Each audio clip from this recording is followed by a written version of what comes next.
Welcome to the MOTOmed tutorial, Setting the Initial Values. The most important settings for free training with the MOTOmed can be reached easily in the home screen by briefly pressing and holding the active training mode.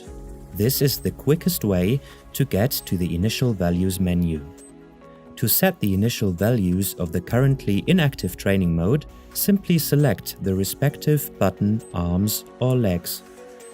To apply your settings permanently, select the Save button.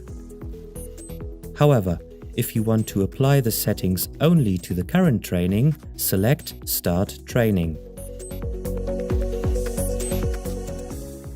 You can reset the saved values to the factory settings at any time by selecting the Reset button.